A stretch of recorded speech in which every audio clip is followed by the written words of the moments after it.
ਉਂਝ ਤੇ ਲੱਖਾਂ ਲੋਕ ਰੋਜ਼ ਦੁਨੀਆ ਤੇ ਆਉਂਦੇ ਨੇ ਤੇ ਰੋਜ਼ ਦੁਨੀਆ ਤੋਂ ਜਾਂਦੇ ਨੇ, ਪਰ ਕੁਝ ਅਜਿਹੇ ਲੋਕ ਹੁੰਦੇ ਨੇ ਜਿਹੜੇ ਜਿੰਦਿਆਂ ਵੀ ਦਿਲਾਂ ਵਿੱਚ ਵਸਦੇ ਨੇ ਤੇ ਮਰ ਕੇ ਵੀ ਅਮਰ ਹੋ ਜਾਂਦੇ ਨੇ।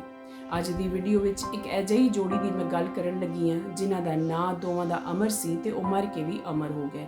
ਉਹ ਜਦ ਜਿੰਦੇ ਸਨ ਤੇ ਲੋਕਾਂ ਦੇ ਦਿਲਾਂ ਤੇ ਰਾਜ ਕਰਦੇ ਸਨ, ਔਰ ਜਦ ਮਰ ਗਏ ਤੇ ਲੋਕ ਉਹਨਾਂ ਵਾਸਤੇ ਤੜਫੇ, ਰੋਏ, ਪਰੇਸ਼ਾਨ ਹੋਏ। ਲੋਕਾਂ ਨੇ ਬਹੁਤ ਜ਼ਿਆਦਾ ਉਹਨਾਂ ਦਾ ਰੰਜ ਕੀਤਾ।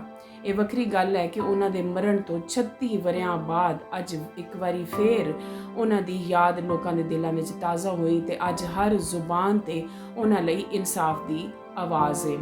ਇਹ ਜੋੜੀ ਅਮਰ ਸਿੰਘ ਚਮਕੀਲਾ ਤੇ ਉਹਦੀ ਬੀਵੀ ਅਮਰਜੋਤ ਦੀ ਹੈ। ਅਮਰ ਸਿੰਘ ਚਮਕੀਲਾ ਹਿੰਦੁਸਤਾਨ ਦਾ ਇੱਕ ਫੋਕ ਸਿੰਗਰ ਸੀ ਜਿਹੜਾ ਉਸ ਵੇਲੇ ਪੰਜਾਬੀ ਜ਼ੁਬਾਨ ਵਿੱਚ ਗਾਉਂਦਾ ਸੀ, ਯਾਨੀ ਹਿੰਦੀ ਜ਼ੁਬਾਨ ਵਿੱਚ ਗਾਉਂਦਾ ਸੀ।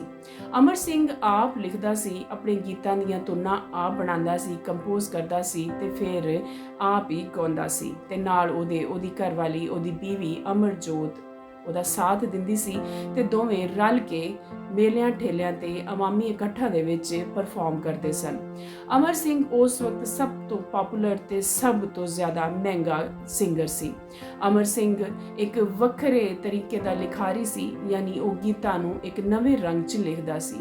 ਉਸ ਵਕਤ ਦੀ ਲੁਕਾਈ ਦੇ ਜਜ਼ਬਾਤ, ਉਸ ਵਕਤ ਦੇ ਜਿਹੜੇ ਨੌਜਵਾਨ ਸਨ, ਜਿਹੜੇ ਬਾਲ ਸਨ, ਜਿਹੜੇ ਜਵਾਨ ਸਨ, ਉਹਨਾਂ ਦੇ ਜਜ਼ਬਾਤ ਦੀ ਅਕਾਸੀ ਕਰਦਿਆਂ ਹੋਇਆਂ ਲਿਖਦਾ ਸੀ। ਉਹਦੇ ਲਫ਼ਜ਼ਾਂ ਦੇ ਵਿੱਚ ਇੱਕ ਸੱਚਾਈ ਸੀ ਤੇ ਸੱਚੇ ਤੇ ਖਰੇ ਲਫ਼ਜ਼ ਉਹ ਲਿਖਦਾ ਸੀ, ਪਰ ਉਹਦੇ ਲਿਖਣ ਦਾ ਢੰਗ ਕਿਸੇ ਹੋਰ ਨੂੰ ਪਸੰਦ ਨਹੀਂ ਸੀ।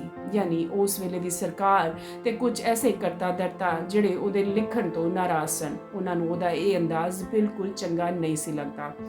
ਅਮਰ ਸਿੰਘ ਚਮਕੀਲਾ, ਜਿਹੜਾ ਕਿ ਚਮਕੀਲਾ ਦੇ ਨਾਮ ਤੋਂ ਮਸ਼ਹੂਰ ਹੋਇਆ, ਔਰ ਅਮਰ ਸਿੰਘ ਦੇ ਬਾਰੇ ਆਖਿਆ ਜਾਂਦਾ ਹੈ ਕਿ ਅਮਰ ਸਿੰਘ ਸਾਲ ਦੇ 365 ਦਿਨਾਂ ਦੇ ਵਿੱਚ 400 ਪ੍ਰੋਗਰਾਮ ਕਰਦਾ ਸੀ। ਯਾਨੀ ਉਹਦੇ ਕੋਲ 400 ਪ੍ਰੋਗਰਾਮਾਂ ਦੀ ਬੁਕਿੰਗ ਹੁੰਦੀ ਸੀ ਤੇ ਉਹਦੇ ਕੋਲ ਬਿਲਕੁਲ ਵੀ ਵੇਲ ਨਹੀਂ ਸੀ ਹੁੰਦੀ।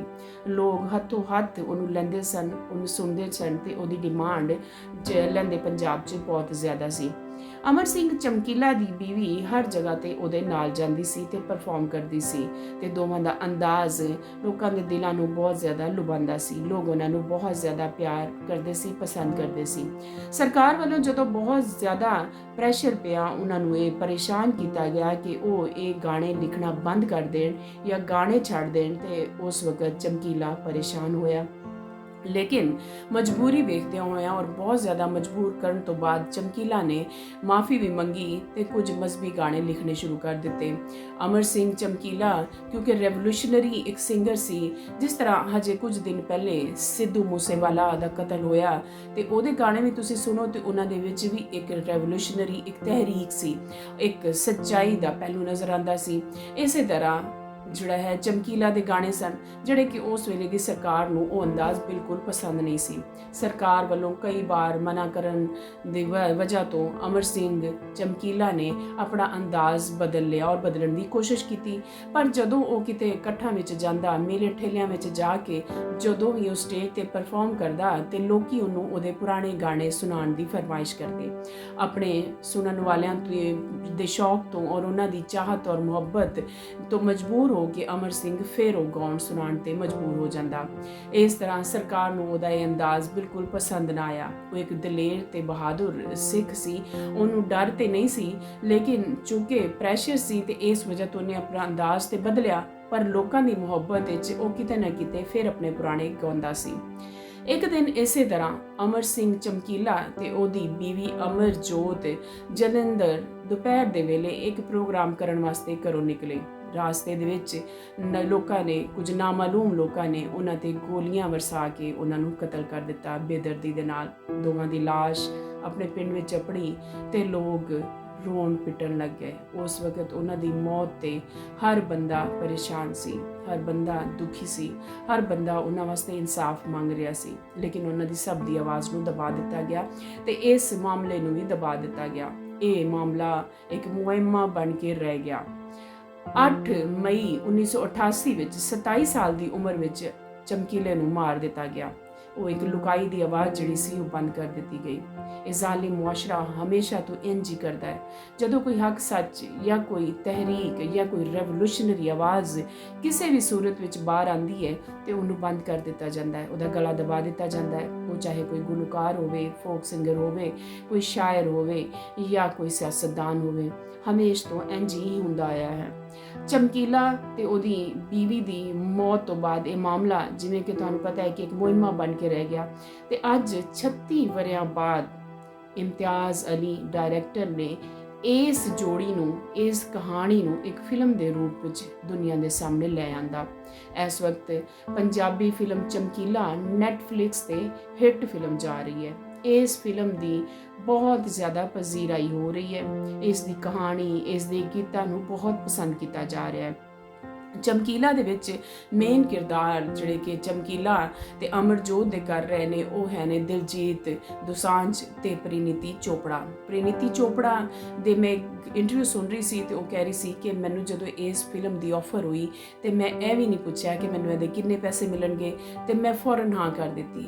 ਬਲਕਿ ਮੇਰੀ ਖਾਹਿਸ਼ ਸੀ ਕਿ ਮੈਨੂੰ ਜਦੋਂ ਇਸ ਫਿਲਮ ਦੀ ਆਫਰ ਤੋਂ ਪਹਿਲੇ ਵੀ ਮੇਰੀ ਖਾਹਿਸ਼ ਸੀ ਕਿ ਮੈਨੂੰ ਇਸ ਫਿਲਮ ਵਾਸਤੇ ਬੁਲਾਇਆ ਜਾਵੇ ਜਾਂ ਮੈਨੂੰ ਕਾਸਟ ਕੀਤਾ ਜਾਵੇ ਤੇ ਮੈਂ ਖੁਸ਼ੀ-ਖੁਸ਼ੀ ਇਸ ਫਿਲਮ ਨੂੰ ਐਕਸੈਪਟ ਕੀਤਾ ਔਰ ਮੈਂ ਇਹਦੇ 'ਚ ਕੰਮ ਕਰਨ ਲਈ ਰਾਜ਼ੀ ਹੋ ਗਈ।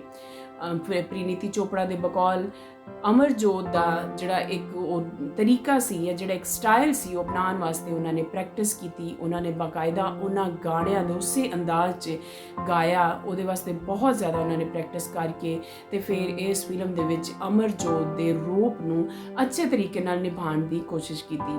ਇਸੇ ਤਰ੍ਹਾਂ ਦਿਲਜੀਤ ਦੋਸਾਂਝ ਨੇ ਵੀ ਚਮਕੀਲਾ ਦੇ ਅੰਦਾਜ਼ ਨੂੰ ਪੂਰੀ ਤਰ੍ਹਾਂ ਅਪਣਾਇਆ ਔਰ ਉਸੇ ਤਰ੍ਹਾਂ ਉਹਨਾਂ ਗਾਣਿਆਂ ਨੂੰ ਗਾ ਕੇ, ਉਸੇ ਅੰਦਾਜ਼ ਵਿੱਚ ਉਹ ਗੀਤ ਗਾ ਕੇ ਤੇ ਫਿਲਮ ਦੇ ਵਿੱਚ ਇਹਨਾਂ ਦੋਨਾਂ ਕਿਰਦਾਰਾਂ ਨੂੰ ਬਾਖੂਬੀ ਨਿਭਾਇਆ ਹੈ। ਇਹ ਫਿਲਮ ਬਹੁਤ ਜ਼ਬਰਦਸਤ ਹੈ। ਇਹਦੀ ਕਹਾਣੀ, ਇਹਦੇ ਗੀਤ, ਇਹਦੇ ਜਿਹੜੇ ਹੈ ਪਰਫਾਰਮੈਂਸ, ਇਹਦੇ ਡਾਇਲੌਗ ਸਭ ਕਮਾਲ ਨੇ।